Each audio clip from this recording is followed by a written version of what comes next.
Hello everyone, it's Michael Farber, one of the senior advisors here at Forbes Farber Financial Planning. We hope this finds you all well. Today we wanted to speak just for a few minutes regarding the strength of growth markets, both shares and property, here in Australia and certainly overseas. I just want to backtrack 15 to 18 months. In March of last year, we saw that share markets, which were pretty much at high levels, took a sharp fall in March of last year.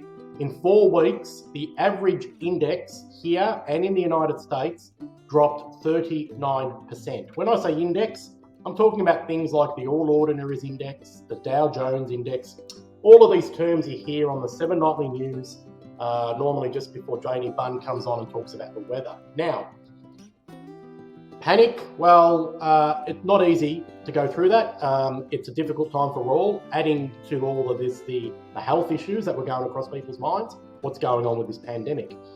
But what we've seen, as we've always seen during these volatile occurrences, is that anyone who panics and moves to safe haven, fixed rate type investments and things probably would have done themselves a pretty serious kind of disservice, because the market's recovered. By October, we're seeing record highs.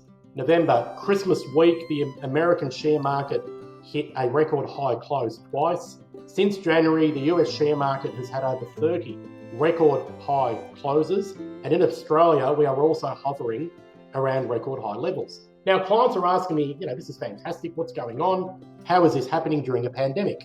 Now, let's talk about the experts. Our own government's Treasury Department last year was predicting doom and gloom. Unemployment would hit 13% in their opinion. Guys, unemployment didn't hit 13%, it didn't even get to 10%. You got to 7%. There was a lot of stimulus and support, yes. Unemployment has now fallen to below what it was before the pandemic. Let's talk about property.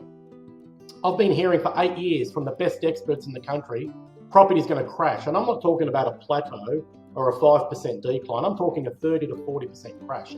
Property hasn't crashed in the last 8 years. Property's gone from strength to strength in most capital cities around the country. So look, yes, we listen to experts. We get so many differing expert opinions on any one topic on any given day.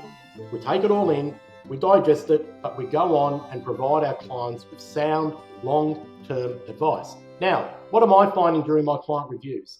My clients are cashed up. Those who normally keep 20, 30 grand in the bank, guess what? They've got a lot more because nobody's gone on holiday. The European cruises haven't happened. The Trafalgar tours around Europe haven't happened. Taking the kids to Disneyland, it hasn't happened. The market knows this. Clients that were going to buy a new car in the last 18 months, not many of them have, because they've said, Michael, what for? We're in lockdown, we may as well wait. A new model will come around. Supply has been in question. The market knows this. People are getting frustrated. People are getting more and more annoyed with lockdowns. People are going to get out and spend money. There will be a very, very high demand for goods and services, and businesses will be very, very busy, I believe, over the next few years, keeping up with that demand. We've had no immigration in Australia pretty much for 18 months. Now, we've got a pretty tight immigration regime. We need to get back on track, get these people in. They're going to buy houses, build houses, buy cars, they need furniture, electronics, fridges, air conditioners, and so on. The market knows this. Now, this is my opinion as to why growth markets are still so high, at record highs in fact, notwithstanding the global pandemic. The alternative, interest rates are so low. There are some places around the world in Europe, like Denmark, where they're paying people interest to borrow money. Balanced funds have retained excellent averages over the last 10 years. Most balanced funds are returning anywhere from 6.5%, even up to 9% averages on some over the last 10 years. The last 12 months, balanced funds have delivered the second best performance that we've seen in the last 20 years, and that's during a global pandemic. Our message to you, our clients, is clear. We invest your money, we design financial plans with your long-term and short-term goals and objectives in mind. You stick to the course, we maximize your diversification using everything in our power. You are well placed not only to enjoy these current high levels, but to cope with those short-term periods of fluctuation and volatility that undoubtedly will come around. We hope you've enjoyed this. Feel free to contact our office anytime. Have a great day.